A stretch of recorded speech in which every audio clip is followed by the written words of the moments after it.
Guys, welcome back to another video for the day and आज बात करते हैं on two very interesting company जो अभी रिसेंटली लिस्ट हुई है एंड ऑब्वियसली इंटरेस्टिंग इसलिए भी है because both the companies are coming from the same promoter family. इनके मैनेजमेंट्स अलग है, प्रोफेशनली रन कंपनीज है, बट इनकी प्रमोटर फैमिली सेम है, राइट। और इनका मेजरली क्लाइंटेल भी सेम है, so that makes these both the companies very interesting. So बात करते हैं on Shanti Gold and Utsav CZ. So दोनों जो है मैन्युफैक्चरिंग ऑफ गोल्ड ज्वेलरी, फिर आपके है ना इनकी मेजरली अब शांति तो आपका majorly into your plain gold jewellery है, बैंगल्स फिर आपकी चेन्स, फिर रिंग्स वगैरह वगैरह में they are into that particular area. And अगर मैं उत्सव की बात करूँ तो इनका भी मेजरली आपका पोर्टफोलियो सेम ही है, इनके पास थोड़ा सा ब्राइडल वाला कलेक्शन भी है। अब मैं बात करूँ FY26 के रिजल्ट्स की, दोनों की पहले। सो आपका Shanti Gold have done revenue growth of 80% and volume growth of 25%। और उत्सव का भी अगर मैं रेवेन्यू की बात करूँ FY26 की तो 80% का उनका भी ग्रोथ है and 11% is your volumes growth. अब अगर मैं बात करूं गोल्ड ज्वेलरी मैन्युफैक्चरिंग की, so the major and most important factor to consider here is your volumes growth. अगर लेट से आपका मेजर अगर मैं इनका कुछ बिजनेस मॉडल की बात करूं, सो लेट से अगर ये 1 लाख रुपए का कुछ गोल्ड इन्होंने बेचा, सो उस पर आपने जॉब वर्क किया, डिज़ाइन वगैरह की, आपने जो है उस पर्टिकुलर पीस को रेडी किया। अब मान लो 1 किलो का कुछ 1 लाख रुपए का आपका कुछ गोल्ड था, सो आपने लेट से कुछ 7% का मेकिंग चार्ज जो है चार्ज किया फॉर एग्जाम्पल। सो आपका 7,000 रुपये आपका एज अ रेवेन्यू आप बुक करोगे। ऑब्वियसली आप गोल्ड का रेवेन्यू जो 1 लाख रुपए का जो गोल्ड है उसका रेवेन्यू आप बुक नहीं करोगे। अब नाउ कमिंग ऑन टू, अगर लेट से वो 1 लाख रुपए का गोल्ड जो है सिर्फ वैल्यू अप्रिशिएशन की वजह से 2 लाख रुपए हो गया and you are charging a fixed percentage on that particular gold value. So let's say अगर 1 लाख से अब 2 लाख रुपए का गोल्ड हो गया, सो ऑब्वियसली आप तो अपना 7% ही चार्ज करोगे। सो ऑब्वियसली आपका वो 7,000 रुपए का जो मेकिंग चार्ज था वो अब आपका 14,000 हो गया विदाउट डूइंग एनीथिंग। सो आपकी वो आ गई आपकी वैल्यू ग्रोथ की वजह से, जो भी आपकी गोल्ड प्राइसेस में अप्रिसिएशन हुआ।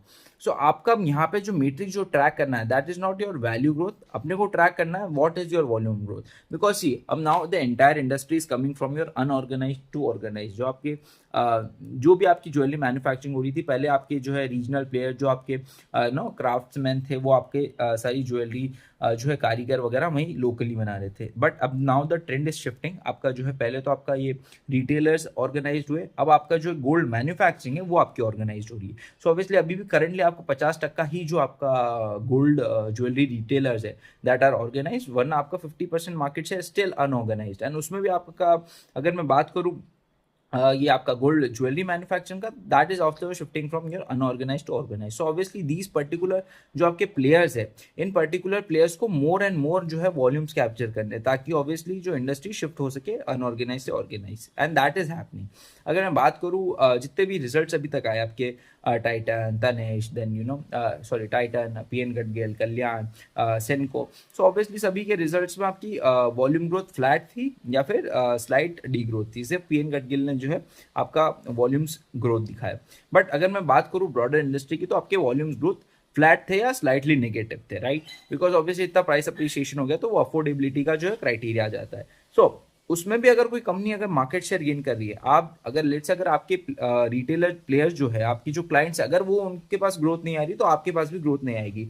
बट अगर आपके पास ग्रोथ आ रही है मीन्स आपने या तो नए मार्केट क्लाइंट्स एक्वायर किए, आपने मार्केट शेयर एक्सपैंड किया है, आपके जो एग्जिस्टिंग क्लाइंट्स थे उनके पोर्टफोलियो में आपने जो है एक्स्ट्रा ज्वेलरी प्रोवाइड किए। So these are the factors that we need to consider. अगर आपके गोल्ड ज्वेलरी मैन्युफैक्चर ने इस टाइम पे अगर वॉल्यूम शेयर कैप्चर किया है, so that is very positive and those are the companies जहाँ पे अपने को जो है ना फोकस रखना चाहिए, बिकॉज वहीं पे अपना जो है पैसा बनेगा। बिकॉज आप अगर आपने इस बार जो है सो अगर आपके कंपनीज ने अगर इस पर्टिकुलर टाइम पे आपका वॉल्यूम शेयर गेन किया है, मींस व्हाट कि आगे जाके हो सकता है कि आपकी जो नए क्लाइंटेल है वहां से आपको ऑर्डर्स मिलेंगे। हो सकता है कि आपने जिन पर्टिकुलर क्लाइंट्स को इस टाइम पे सर्व किया वो आगे चल के अपने पोर्टफोलियो का और आपका पोर्शन जो है आपको अलोकेट करे। So that is very important कि if you are doing volume growth है ना with your value growth, so that is very positive for your company and आप जो है मोर मोर एंड मोर जो है मार्केट शेयर गेन कर रहे हो. So that is the entire matrix that we need to track कि आपकी वॉल्यूम ग्रोथ होनी चाहिए. अगर आपका लेट से कोई दो कंपनीज है, एक सिर्फ वैल्यू ग्रोथ की वजह से आपका जो है इतना ग्रोथ दिखा रहा है 80% का, और एक कंपनी है जो आपका वॉल्यूम ग्रोथ भी साथ में दिखा रहा है. So my incremental capital should flow into that company जहां पे आपका वॉल्यूम ग्रोथ हो रही है. बिकॉज आगे चल के अगर लेट से अगले साल आपका कोई है ना गोल्ड प्राइसेस में अप्रिसिएशन नहीं होता, सो कौन आपका जो है ग्रोथ आपको दिखाएगा? दैट कंपनी जो इन्होंने वॉल्यूम ग्रोथ किया है. वॉल्यूम ग्रोथ क्यों किया? बिकॉज इन्होंने नए या तो क्लाइंट्स एक्वायर किए, या तो आपके जो एग्जिस्टिंग क्लाइंट्स है उनका जो है इन्वेंट्री का पोर्शन इन्होंने गेन किया. सो आगे चल के obviously they will be supplying to more clients, है ना, जो आपके नए क्लाइंट्स है उनको सप्लाई करेंगे. So that is very important metric जहां पे आपने को ट्रैक करना है कि आपकी वॉल्यूम ग्रोथ कितनी है, और सेकंड आपने नंबर ऑफ क्लाइंट्स कितने गेन किए, बिकॉज आगे चल के वहीं से आपकी ग्रोथ आने वाली. राइट. सो अगर अब मैं बात करूं आपके उत्सव की और शांति की, तो शांति का कुछ 25% का वॉल्यूम ग्रोथ है, एंड बात करूं उत्सव की, सो 11% का कुछ वॉल्यूम ग्रोथ है. अब इनमें से भी आपका जो है उत्सव का बेस छोटा है एंड आपका शांति गोल्ड का बेस बड़ा है. सो अगर मेरा इंक्रीमेंटल कोई भी कैपिटल अगर फ्लो करना है, so that will be flowing toward Shanti gold. अब इसमें आपका जो है स्काई गोल्ड भी एक जो है मेजर जाइंट है into your gold manufacturing, and they are targeting around 30-35% की ग्रोथ कर रहे थे for this year. But obviously gold prices में इतना अप्रिसिएशन हो गया, तो ऑब्वियसली उनकी भी ग्रोथ कुछ 80-90% के आसपास ही आएगी. एंड बात करूं अगर Q3 के रिजल्ट्स की, तो ऑब्वियसली शांति का कुछ 31% का वॉल्यूम ग्रोथ था, एंड आपका स्काई गोल्ड का कुछ 41% का मार्केट शेयर वॉल्यूम ग्रोथ था. सो मैं यही कहना चाह रहा हूं, जितना आपका बेस बड़ा होता जाएगा और आप जो है नया नया मार्केट शेयर गेन कर पाओगे, तो आगे चल के आपके पास जो है वॉल्यूम ग्रोथ आएगी and you will be able to grow. और अगर आप जो है सिर्फ वैल्यू ग्रोथ पर डिपेंड कर रहे हो, और वॉल्यूम ग्रोथ आपके पास नहीं आ रही, so that is the worst situation that one can have. So the entire matrix that we need to track is volume growth. So अगर अभी दोनों की बात करूँ उत्सव एंड शांति की, तो शांति का पिछले क्वार्टर का उत्सव का कोई पिछला क्वार्टर का रिजल्ट नहीं, because they release their half yearly results. So 11% आपके उत्सव ने करी, शांति ने 25% करी. अगर अब मेरे पास यही दो आज कंपनीज थी, सो मेरा इंक्रीमेंटल कैपिटल जो है शांति में जाता है और ना कि उत्सव में, बिकॉज ये उत्सव का बेस भी छोटा है. आप जो है सिर्फ 11% की ग्रोथ कर रहे हो, और जबकि आपका शांति का बेस बड़ा हुआ है, उसके बाद भी वो 25% का वॉल्यूम ग्रोथ दे रहा है. So that is very disadvantage की अगर मैं बात करूँ नेगेटिव फॉर उत्सव. सो मैं कंप्लीटली अवॉइड करूंगा उत्सव को जब तक इनकी वॉल्यूम्स ग्रोथ नहीं आती. वॉल्यूम्स ग्रोथ एक बार आने लगेगी 30-40-50% से, ऑब्वियसली छोटे बेस पे इनको अपने वॉल्यूम्स को ग्रो करना चाहिए. More and more market share they should capture, because obviously there is a lot of volume growth that is happening in the industry.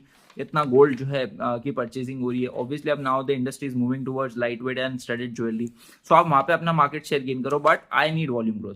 अगर आप वॉल्यूम ग्रोथ नहीं दे पा रहे, तो जो कंपनी देगी मेरा इंक्रीमेंटल कैपिटल वहीं फ्लो करेगा. सो यार यही अपडेट था ऑन गोल्ड ज्वेलरी मैन्युफैक्चरर्स. एक बार स्काई गोल्ड के रिजल्ट्स आ जाए, because I think sky gold जो है आपका अच्छा ही परफॉर्म करेगा, एंड उनकी ग्रोथ मेरे ख्याल से आपकी 25% के ऊपर ही आनी चाहिए. And that is why they are leading, and obviously वो वैल्यूएशंस उनको मिले हुए हैं. सो दोनों कंपनी सस्ती है. एक बार सिर्फ वॉल्यूम ग्रोथ अगर अगले क्वार्टर्स में आती है, so I will be interested in both these companies. Now, so obviously, Sky Gold is a champion, and they are doing very well, and they are executing very well. And अभी तो वो sky gold की अगर मैं बात करूँ, तो obviously पहले तो ये बिग बॉक्स रिटेलर्स को ही आपके जो है टारगेट कर रहे थे, बट अब ये अपनी रीजनल टीम्स बना के जो है आपके रीजनल जो प्लेयर्स है, जो इनके पास 3-4-5-6 दुकानें हैं इन डिफरेंट रीजन्स, उनको केटर करने वाले. तो वहाँ से आपका एक अच्छा वॉल्यूम ग्रोथ आएगा from the next coming years. So that is very positive for sky gold. Let's see अब मैनेजमेंट क्या बोलता है ऑन दी मैटर, एंड उसके बाद ट्रैक करते हैं, फिर डिसीजन लेंगे कि who is the best player. And obviously sky gold is leading, and उसके बाद शांति, एंड उसके बाद उत्सव. एंड उत्सव से मैं एक्सपेक्ट करता हूँ कि अगले क्वार्टर से आपकी वॉल्यूम ग्रोथ स्ट्रांग होगी, because you have a very low base, आपका छोटा है बेस. सो उस बेस इफेक्ट की वजह से आपको वो वॉल्यूम ग्रोथ मिलनी चाहिए. सो यार यही अपडेट्स थे on the entire gold jewellery space. And इस बार आपकी जो है रेवेन्यू में ग्रोथ बहुत अच्छी आएगी, बहुत सॉलिड ही दिखेगी, बिकॉज आपका गोल्ड वैल्यू में आपका बहुत अप्रिसिएशन हो चुका है. Q4 से Q4 की अगर मैं बात करूँ ईयर ओवर ईयर, सो कुछ 80% से आपका गोल्ड अप्रिशिएट हुआ है. सो दैट 80% की ग्रोथ आपकी रेवेन्यूज में फ्लो करनी ही है. सो यार यही अपडेट था on the entire gold jewellery space. And मिलते हैं नेक्स्ट वीडियो में. Till then bye. एंड कोई भी डाउट हो तो please feel free to comment, and मैं ट्राई करूँगा आपका आंसर देने का. टिल देन बाय, एंड मिलते हैं नेक्स्ट वीडियो में.